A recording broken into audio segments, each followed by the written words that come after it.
The weird week that was and the weird article that was. Let's make some sense of this week. The first week of Nick Caley as the Texans are a week away from the combine. Let's go inside the locker room. Yeah. Yeah. We'll do it live. It's the locker room on YouTube. You know what it is. Let's get it. Hey, locker room. Yeah, we in the locker room. Texas talk. Yeah, you know what we about to do.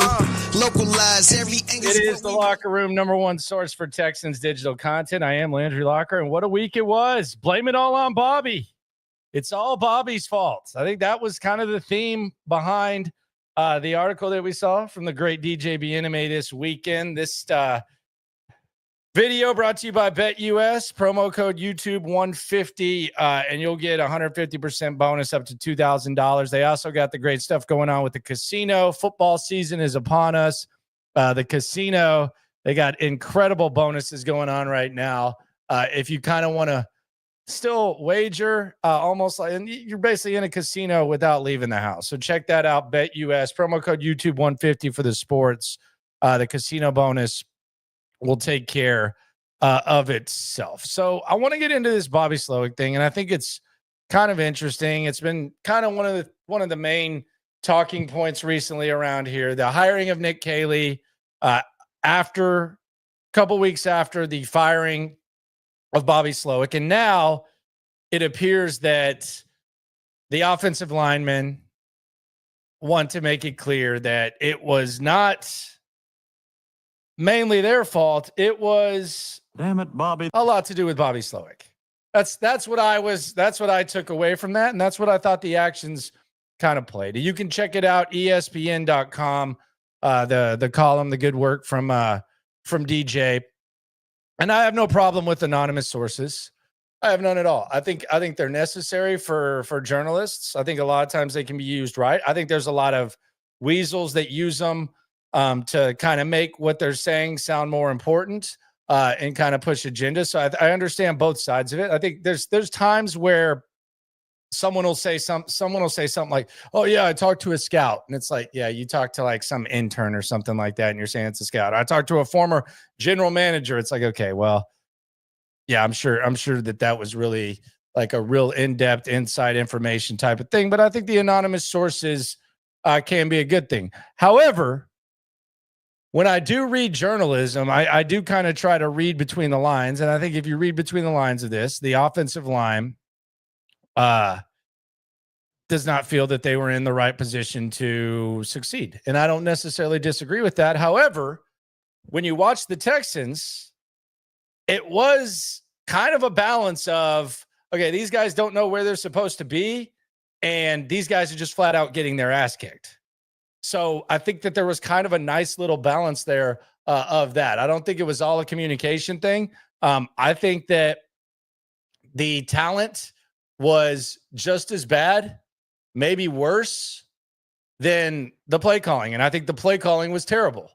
But I'll ask this question. Is there anyone out there, even like the biggest proponent of this offensive line, does anyone out there believe that the Texans can run it back with this five? Does anyone in their right mind believe that the Texans can run it back with these five offensive linemen starting, the ones that they ended the season with?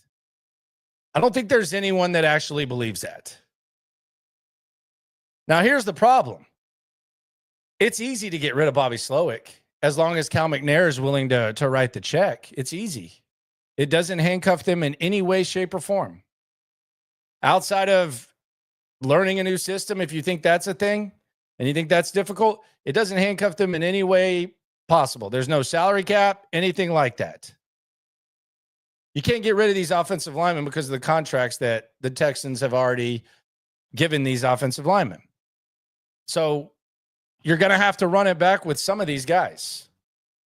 And I don't think there's anyone in their right mind who believes that they want to run it back with these five offensive linemen. There's no one in the world that would shape their lips to say that. Furthermore, I think it's really interesting how much is being said on the way out with Bobby Slowik. And I don't expect anyone to throw Bobby Slowik under the bus whenever he's struggling because they don't do that to players there. That's kind of the culture that DeMeco Ryans has created. They don't do that to players. I don't expect them to do that to coaches. But the way that I read this article, it almost seems like there's a little bit of a lack of accountability with the offensive line. And I think if you followed this team this season, you go back to some of the stuff that was said after the Minnesota game. You go back to some of the stuff that was said throughout the course of the season, times where there was decisions not to say anything at all. I think it's kind of proportional to what we saw in season. And I think that's fine. And in a perfect world, it'll be great if Bobby Slowik proves to be the main problem, and this offensive line is just incredible and awesome and amazing, and you're in awesome shape protecting CJ Stroud with this same 5. Cool. I don't think anyone can shape their lips to believe that that's the case. I don't believe anyone in their right mind can shape their lips to believe that. We got some news on Stefon Diggs coming up in the show. There's also some news in the AFC South. I don't know what is going on in Jacksonville. We'll try to get to the bottom of that. We'll also get to some of your comments. But right now we're talking about the article about Bobby Slowik and the notion that Bobby Slowik was the main problem. I just don't – I think if you could wipe the slate clean with this offensive line, you would do it. Unfortunately, you can't. I had someone text me today. I don't want to say their name because maybe they'll say it on the air, maybe not. But they said the offensive line worked as harder being anonymous in that column than they did all season long. He might be one of the bigger voices in town. He might be he might do a little bit of YouTube himself. So I'm sure he's not scared to say that. I don't want to speak for him. But I just want to make it clear. The offensive line sucked as bad as Bobby Slowik. It doesn't have to be either or. It's not one or the other. I know that's kind of how conversation turns when you're talking about bad offensive football. Well, he's not the main problem, where they're not the main problem. Bobby Slowik sucked. He was bad. We all saw it.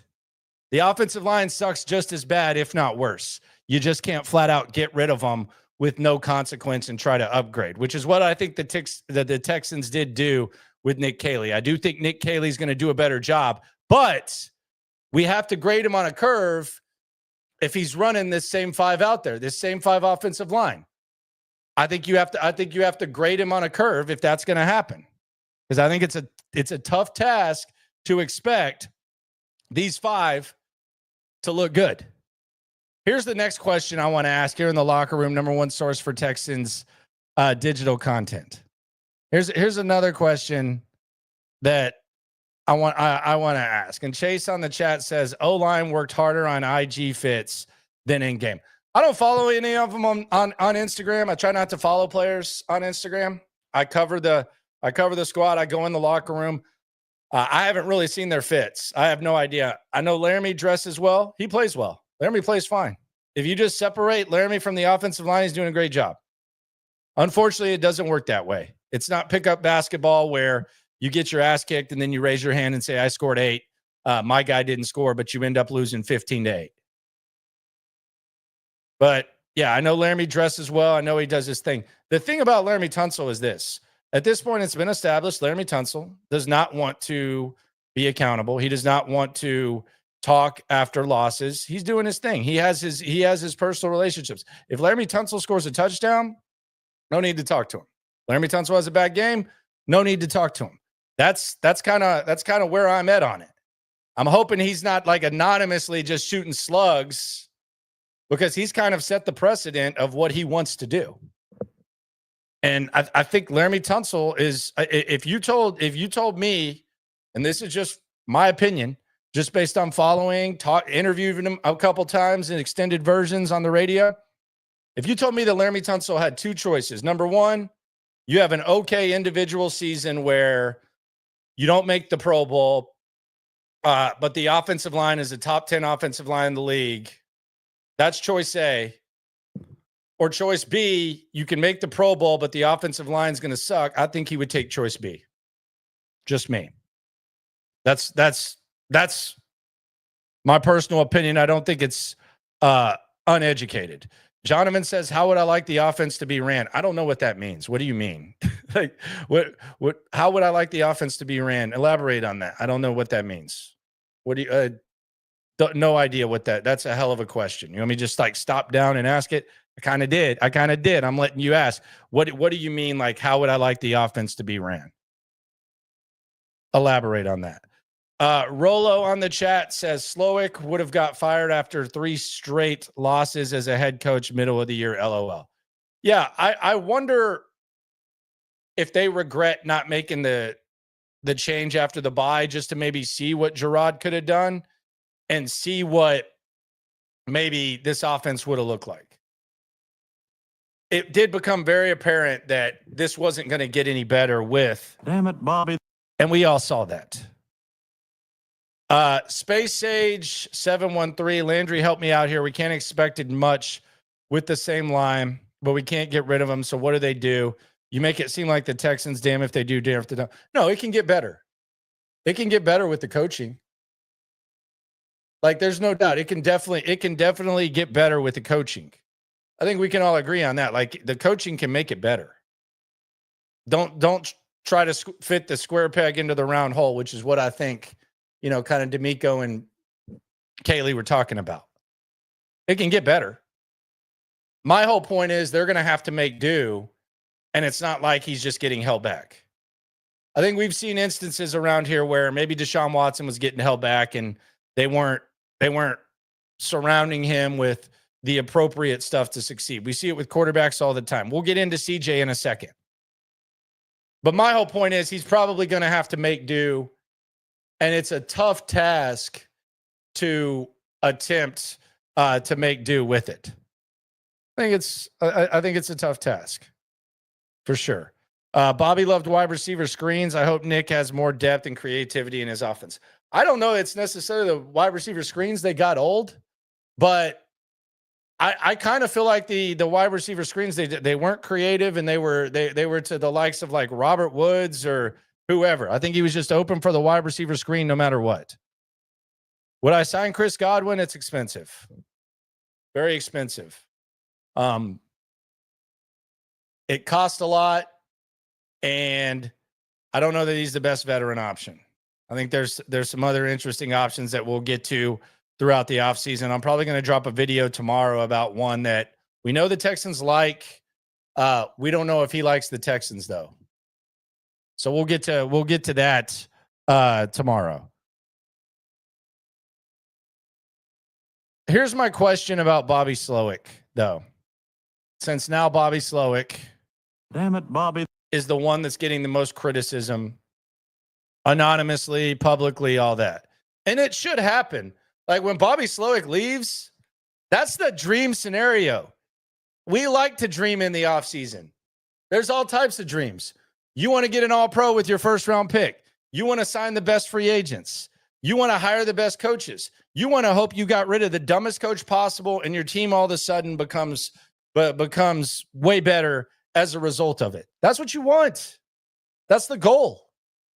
So it's the dream scenario that Bobby Slowik was just the worst thing in the world. But here's the question I have. Who do you think, not named CJ Stroud, since we're talking about the offensive linemen and we're talking about all the other guys, not CJ Stroud, because obviously the offensive surroundings are going to be most important for a quarterback. We all know that. So he's obviously impacted. Who, just based on watching Bobby Slowik, just based on the system and based on the performance and everything we saw last year, who would you say was the most negatively impacted Houston Texan by Bobby Slowik? Who do you think was impacted the most by Bobby Slowik last year? Because I don't know that it was the offensive line. I think the offensive line was getting physically dominated as much as they were not knowing what was going on with Bobby Slowik. And furthermore, I don't know that these guys are going to know what's going on in the next system. I don't know that. But who would you say? No CJ, No CJ. We have a Tank Dell. I think that's true. Tank Dell wasn't really doing much before the Kansas City game, if we're being honest. He was a non-factor in damn near a handful of games. The tight ends, I would say specifically Dalton Schultz, perhaps. Asking him to block is kind of weird, especially the manner in which they asked him to block. I don't know that Cade Stover was just significantly held back and Brevin got hurt. But I would say for sure Dalton Schultz. And that's really where we're at. Mixon not being used in the pass game, I would agree with that. That was one of the big mysteries of the year. Y'all saw me. I kind of beat that to death. We saw it in training camp, and then we didn't really see it again. And then I asked Bobby Slowik about it at the press conference, and he basically gave an answer as if, yeah, I know that y'all saw how good it was, and we know he's great, but we're trying to keep him fresh. Terrible answer by Bobby Slowik. One of his worst answers that I've seen. Not using Mixon in the pass game. Tight ends, Sideline Sarah says tight ends again. So basically, pretty much anybody. Anybody not named Nico Collins, all bets are off. Notice nobody said the offensive line. Like there's not a specific offensive lineman that anyone really mentioned. No one really said that. So I guess that kind of tells us where we are when it comes to blame Bobby. I think people think the offensive line is just as bad as Bobby Slowik is. I think that's the right notion. I agree with that. And I think that's the realities of the Slowik and offensive line changes. You can't get rid of these guys. Some of them you're stuck with. A lot of times in the NFL, you get stuck with guys. They're stuck with this offensive line situation. Maybe they can turn chicken-ish into chicken salad. Maybe they can get coached better and they can suck less. Maybe they're able to replace two of these guys. Maybe a couple of the young guys improve their play, but they're kind of stuck with them. Can't just get rid of them.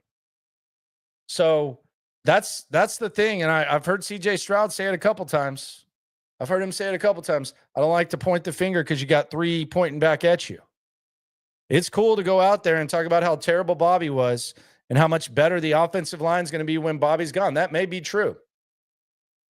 But you're still going to have to not get physically dominated at the line of scrimmage. You're still going to have to figure out and comprehend what the hell's going on. So there's going to be reality. And the reality is it wasn't him or you. They're stuck with you. Your contract makes them stuck with you. Bobby wasn't stuck. Bobby didn't count against the cap. Bobby wasn't good at his gig. But I don't know that they're much better. So we'll keep a close eye on that. I find it very, very, very, very interesting that all of a sudden Bobby, Damn it, Bobby. who sucks, and we're glad that Bobby Slowik's gone. Wish him the best in Miami. Maybe he gets better from this. But it's interesting that now it's being thrown out there like the offensive line was some victim of what Bobby Slowik had going on. I think Bobby Slowik was as much of a victim of this offensive line as this offensive line was a victim of him. CJ Stroud's a victim of both. Tank Dell's a victim of both. Dalton Schultz is a victim of both. Joe Mixon is a victim of both. But Bobby Slowik and the offensive line, that was a two-way relationship when it comes to screwing each other over and putting each other in bad position. Bobby Slowik was just as much of a victim of them as they were him. It's a two-way thing. It's a toxic relationship. So let's just be serious. This is basically the two weakest links, although Bobby hasn't said anything, but this is basically the two weakest mofos at your job. Whether you work in a factory, whether you work in sales, whether you work in construction, whether you work in media, if you're part of a team, Just imagine the two worst salesmen, the two worst people on the construction team, the two worst accountants. Just imagine them having some sort of pissing match about who's the worst while you sit there and watch. Because that's what this is when it comes to CJ Stroud, Nico Collins, Joe Mixon. That's basically what this is. One of them's gone. Now you're the weakest link. So that's what I think needs to be made clear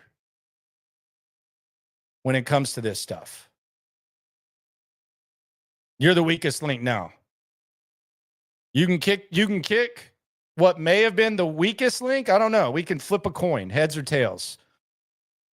Whoever wins the toss gets the weakest link on the offense. It's between the offensive line and Bobby Slowik. And I think if you asked which one's worse at what they do, I think the offensive line would probably get the majority of that. Because let's be honest, this 5 that they've been waiting for, that they were foaming at the mouth for, they were worse than the one the year before. That was just supposed to be stopgap. George Fant was supposed to just be, hey, a stopgap type of guy. Mike Dieter was supposed to be a failed experiment. They were better than this 5. And you know who was calling plays? Damn it, Bobby. He was. So he stayed the same. The offensive line personnel changed. And what happened? It got worse. So if CJ Stroud wants to come out and say, I wasn't comfortable with the Bobby Slowik thing, I didn't think he adjusted. If Joe Mixon wants to come out and say, hey, we just didn't have that killer instinct, cool. If Nico Collins wants to say I wasn't getting fed early and often as I probably should have, cool. If Tank Dell wants to come out there and say, hey, my rookie year I was smashing and then this year I wasn't doing my thing, cool. Offensive line, y'all are worse than the guys that were out there before you, and they make a hell of a lot less money. And they were a hell of a lot less cohesive. It changed every damn week. I'm not defending Bobby Slowik. I was very, very clear, and it became very apparent halfway through the season that Bobby Slowik needed to go. We all knew that. Clear as day. We would ask him questions. Like, we would go up there, and I say we because these are the questions that the people want to know. Why hasn't this changed? What's up with the run game? What's up with Joe Mixon? We would ask him the questions. We know Bobby Slowik's not good. We know he wasn't doing well. They let you know that with their actions. They said bye-bye. But who stunk more, Bobby Slowik or the offensive line? It wasn't just lost in translation, lost in communication with these guys getting beat. And that communication wasn't as bad last year. It's the same system. Now, do you need to make adjustments? Probably. It was the same thing with journeymen. So let's just be serious about this. I find it very amusing that the offensive line would be pointing fingers when they were as much of, if not more of the problem than the guy that they're pointing fingers at. It's easy to do. You hope that it's true. But let's just be honest about it. They were just as bad. Those are the realities of the offensive line. Check out the article, DJBNMA, ESPN.com. Let's just be honest about that. There's nobody in this whole chat. There's nobody that's watching this that says, man, we really got to run it back with these 5 offensive linemen. We got to figure that out. Someone's asking if I think Shane Day not being on the staff had anything to do with the offense regressing. I'm not sure. I think these offensive linemen suck. As a 5, I think they suck. Maybe Shane Day helped out. I don't know. But would you rather have George Fant or Titus Howard at right tackle? I think Blake Fisher's going to end up being good. Who was better? I think these 5 guys aren't good. It could be a Shane Day thing. I don't know if Shane Day is like some sort of savior or something. There's going to be change on the coaching staff each year. If we're having to point to like Shane Day as the reason, that's unfortunate. But it is a change if we're trying to make sense of it. I just saw this offensive line. I just saw this offensive line get treated like a blocking sled half the time. We all saw it. A lot of times when it seemed lost, it didn't seem like it was some rocket science. Didn't even seem like a lot of the stuff was coachable. A lot of it seemed like it was natural instincts that an offensive lineman should have. I don't pride myself on being an offensive line expert, but the guys that do pride themselves on that you speak to, they seem to think the same thing. Like if you're playing basketball and you're not able to recognize where the screen is coming from, I know it's a cross sport thing, but I mean, at some point you got to have some sort of sports instincts to realize that. They weren't realizing it. Basic stuff, basic stunts that you can probably see. So while I'm fine with the Bobby Slowik thing, I think it had just as much to do with the offensive line. Can't fire all the offensive line, Q. I don't like anyone from the O-line following them and work with backups and forget free agency and draft picks. Then your cap's screwed, and your cap's even more screwed because you're going to have to pay those people. It's not ideal. Trade Shaq and Titus for draft capital and build a new interior. Who wants them? Why would anyone in their right mind want them? That's a tough spot to be in.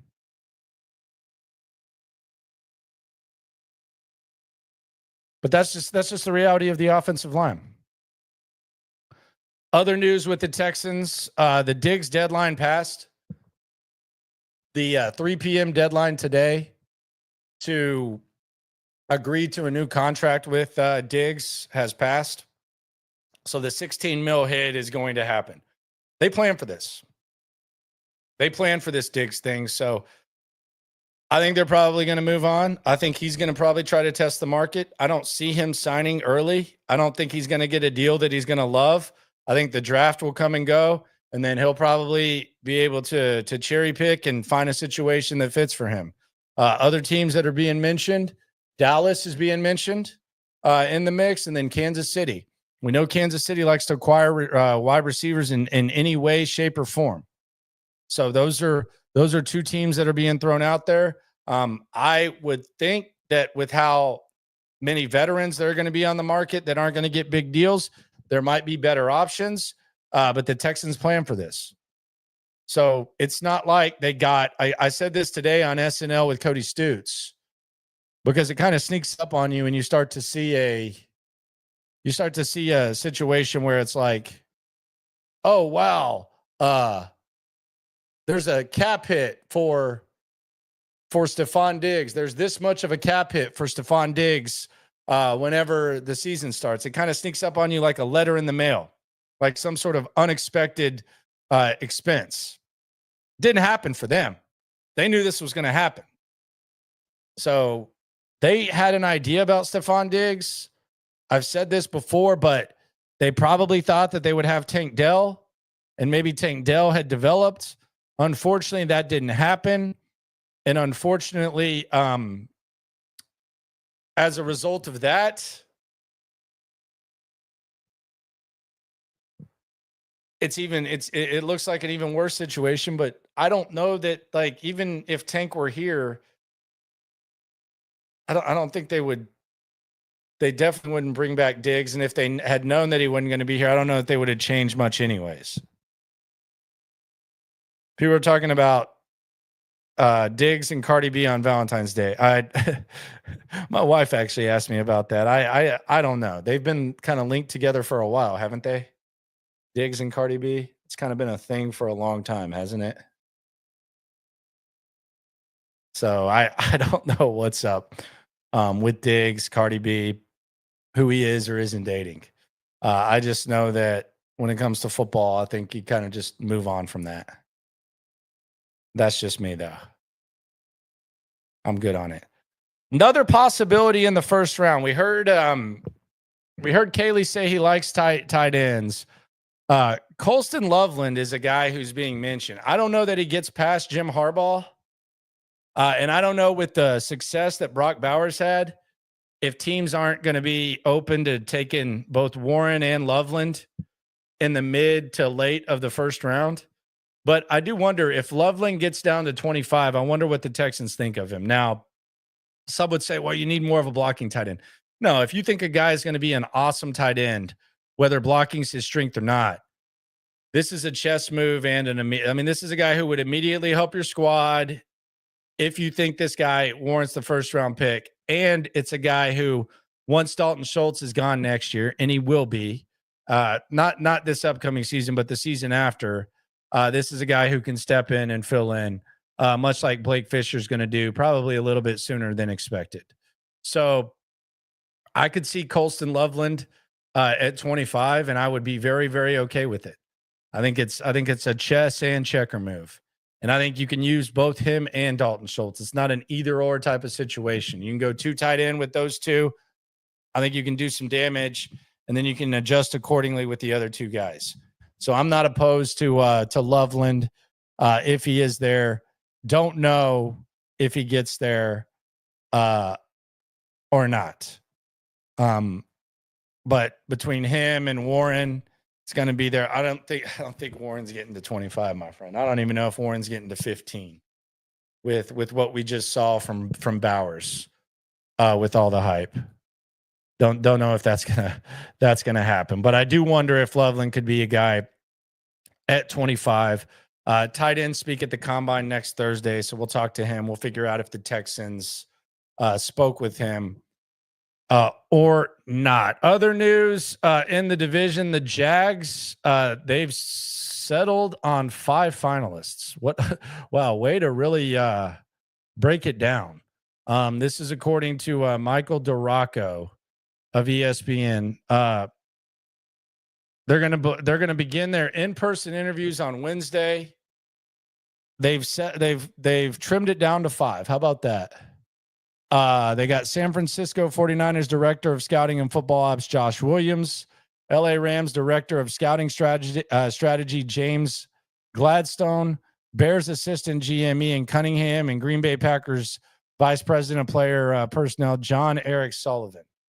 They were picked from the group of 10. So this is the first cut for the Jags, who got a top 5 pick. Actually, pretty good situation for them to suck as bad as they did instead of, being in that 8-9 win range, missing the playoffs, and drafting a little bit middle. So somewhere in the middle. So that's good for the Jags. Good for them. Other news, this could be sad. Friend of the show, John Weeks. I don't know if this impacts him or not, but the Texans are signing long snapper Tucker Addington to a futures deal. It includes $10,000 in bonus money per his agent, Rob Sheets. Addington has appeared in 10 games with 3 NFL teams, including New England and Miami last year. So doesn't look like he's done much. I've seen John Weeks beat some younger guys out in camp. And we'll see what that does. The clock may be ticking, the clock may be not. So we'll see. We've seen this story, this song and dance with Weeks. We'll take a look at that. And that's definitely something we only care about in here. Nobody else gives a rat's ass about that outside of a Texans type of chat. Appreciate y'all for coming through. BetUS promo code YouTube 150. If you want to get in, the casino is popping as well. Football season is not here. I know we saw a lot of crying, whining football texts on Sunday, a tradition like no other. The first NFL Sunday after the Super Bowl, you get a lot of social media crying, kind of pandering. But it is what it is. Whether you're crying, whether you're pandering, no matter what, when it comes to this Texan stuff, we're all in it together. Appreciate y'all for coming through. SNL Live tomorrow. Going to drop a video as well in the morning about a potential wide receiver target that maybe should be getting a little bit more attention. They wanted him. Does he want them? Appreciate y'all for coming through. Every angle's what we really do. We the source, we the pulse of the city too. Landlocked, got the game in the headlock. Localized every time, can't stop, won't stop.